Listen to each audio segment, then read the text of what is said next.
You're listening to the Career Musician Podcast with your host, Nomad. He's always winning at the Grammys. He's always beating me for Song of the Year, Record of the Year. He's a killer songwriter and producer. 11-time Grammy winner. Babyface Edmonds. With 200 top 10 R&B hits. Over 50 top 10 pop singles and 16 number ones. Without further ado, I do not bring you Kenny Babyface Edmonds just yet, but we are talking with some of his cast and crew. Check it out. Hey, welcome to another episode of The Career Musician. This is your host, Nomad, and for episode 11, we're talking to a few members of the crew from the KBE camp. We also have a special guest, David Beverly, who was on the date with us that night as he was doing wardrobe and styling and assisting his brother, none other than the legendary Frankie Beverly. Now, this is a short episode behind the scenes. We are just finished with sound check, getting ready to go on stage in a little while for the show. This is real talk. This is behind the scenes, folks. We start off with Brian Spawn, custom drum builder to the stars and our drum tech, and he brings up the topic of supply and demand, something we need to be aware of and know how to navigate through. Here we are at Nomad's place, and Brian Spawn, I've had the honor of having him on the show before, but now we're on one-to-one. So what were you just talking about, supply and demand and how that worked? I'd like to hear your insight on that. Just like any product, being a musician, you're also a product. Obviously, you're trying to establish a career, and the industry we've chosen, everything really comes down to supply and demand. And in our industry, there's a very large supply for a very modest demand. So competition is very high, and that tends to be a very challenging situation. And just like a product, when there's excess supply and little demand, price cutting happens. So now you become, you're battling against all your competitors, and the most common way to try to win at a battle like that is you start cutting prices. Price cutting. Listen, fellow career musicians, let's not do this to one another. It's really important that we maintain integrity within our industry. Look, you don't want somebody coming in and saying, oh man, I'll do it for $50 less. I'll do it for, $1,200 a week instead of $1,500 or whatever it is. Look, I've been doing this for a while and I've made a career out of it, just as all my peers, colleagues, and friends have. There's enough to go around. Let's help each other out. I also want to mention that Brian Spawn has his own company, spawndrums.com. You can check him out there. He literally handcrafts some of the most amazing drums you've ever seen and heard, with artists like Everclear, Toby Mac, Culture Club, Misfits, Hank Williams Jr., the list goes on. Spawn has been creating custom drums for a lot of amazing players in the industry for years, and he will continue to do so as he aspires to the same MO as I do: consistency, perseverance, determination. You gotta stick with it for the long haul. So, when there's 10,000 types of, sodas to choose from, well, who has the best sale this week? Is it Coke? Is it Pepsi?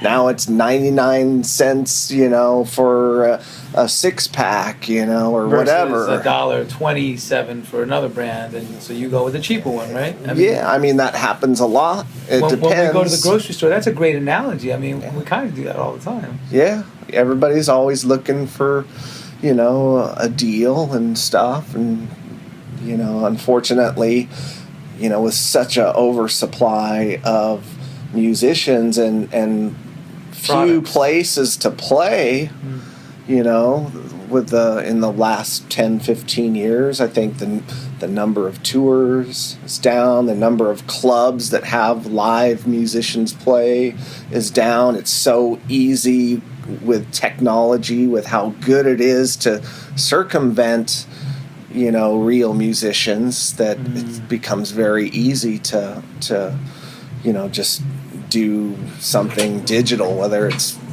using a DJ or just playing music off your phone. Right. Any business owner can just take their iPhone and plug it into a couple of speakers, and they have their their entertainment is done, you know?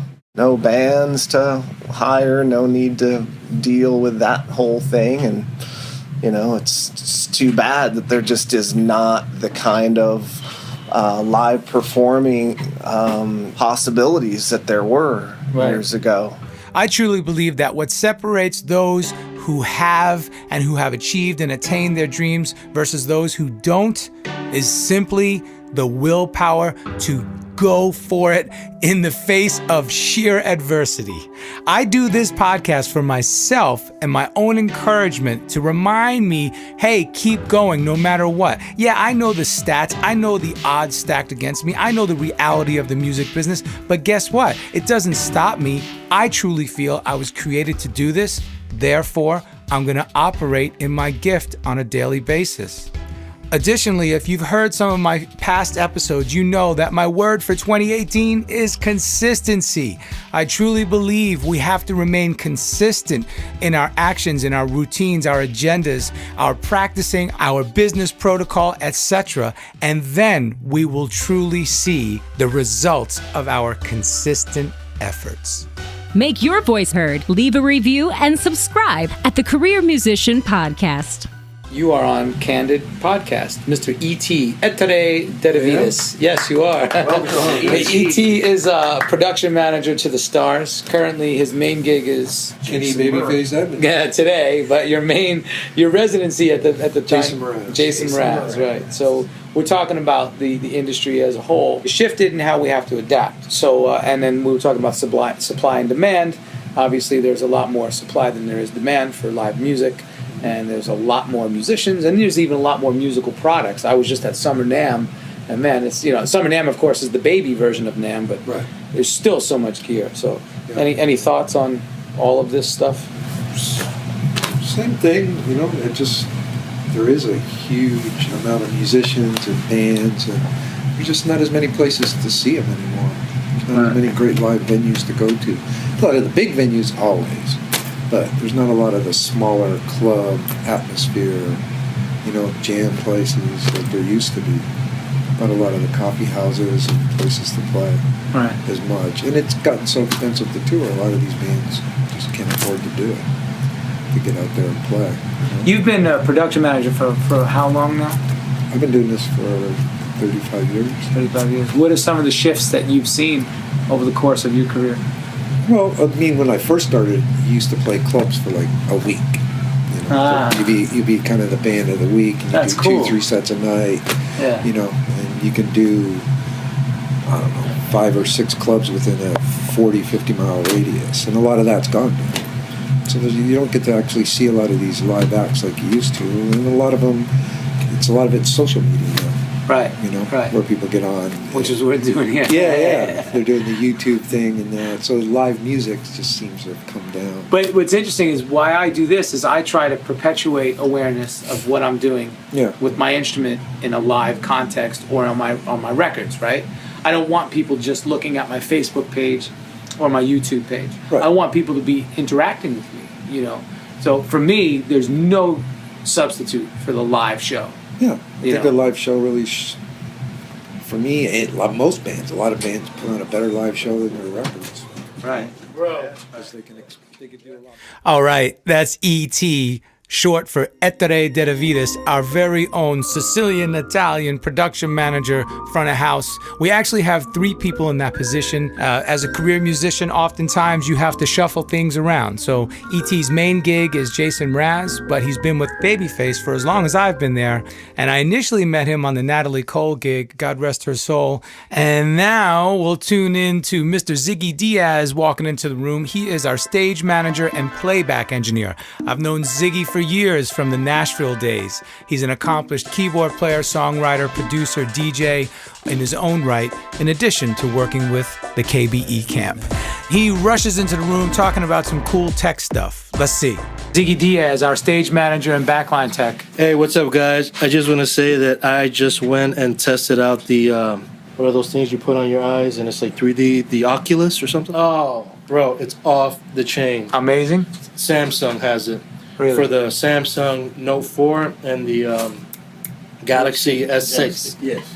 You put it on your eyes, and you feel like I was actually at the Saturday Night Live show, and I saw Eddie Murphy in front of me, and it's all 3D. It was like crazy. This is exactly what we're talking about on the podcast. It's crazy. That's crazy. I just tested it right now. Well, we were just talking about how technology and social media and all this stuff is substituting live interaction and live concerts, and now you come in here and say you have to take. That's amazing. Yeah, you have to take advantage of that. You put them on, and it seemed like you about to fall off the cliff. All the kids now have access to all this But stuff. it's a simulation. So it's really good.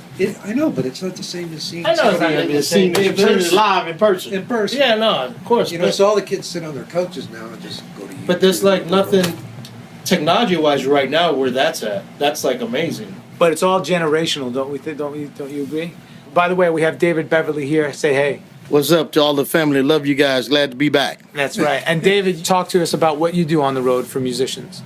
Well, I'm the personal assistant. I'm a clothes designer. I style, I sew, whatever the artist want me to do. Personal assistant, that's what I do. I make them look good, send them to the stage, and it is what it is. This is perfect. It falls in really well with what we're talking about, because without guys like David, it's really hard to get up on stage and look good, you know, and what E.T. is saying is there's no substitute for live shows, and I tend to agree with the technology. Now, the generational, because Frankie, for instance, you work for a legend, Frankie Beverly.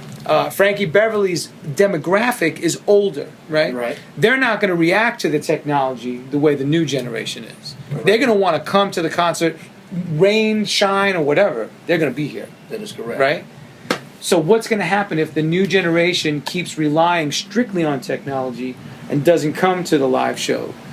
Is the live industry going to dwindle even more? I don't think so. Because at a younger age, these kids now, they don't want to work. You know, and parents are buying all the technology, all the stuff that they're getting now. Yeah. You know, the parents are actually spoiling the kids to the fact they don't want to go out and get a job. They just want to sit on the sofa, play the game, watch TV. You know what I'm saying? But once that stops and they realize that they got to go out here and get a job, then all that's going to end. That's what I think. Boss in the building. Boss in the building. Trophy again. Where is it? Saved my soul, made me a better man. All right, as promised, that was Michael Droke's voice just peering in towards the end. We're going to do an interview with him soon. He's also the production manager for the legendary horn band Tower of Power, in addition to the Motown legend herself, Diana Ross. My point is, stay tuned for future episodes. You'll never know what's going to happen here behind the scenes with Nomad as the Career Musician Podcast trucks on to the future. Please do me a favor. Subscribe to us and leave a review on iTunes so we can help our ratings go up and we can get more visibility. This is definitely a labor of love on my part, but I truly believe it's a message that needs to be heard. So until next episode, stay strong, be focused, and most of all, be consistent. Nomad signing out. Subscribe to the Career Musician Podcast. I'm just a nomad, nowhere man. Writing the songs in this one-man band. A nomad.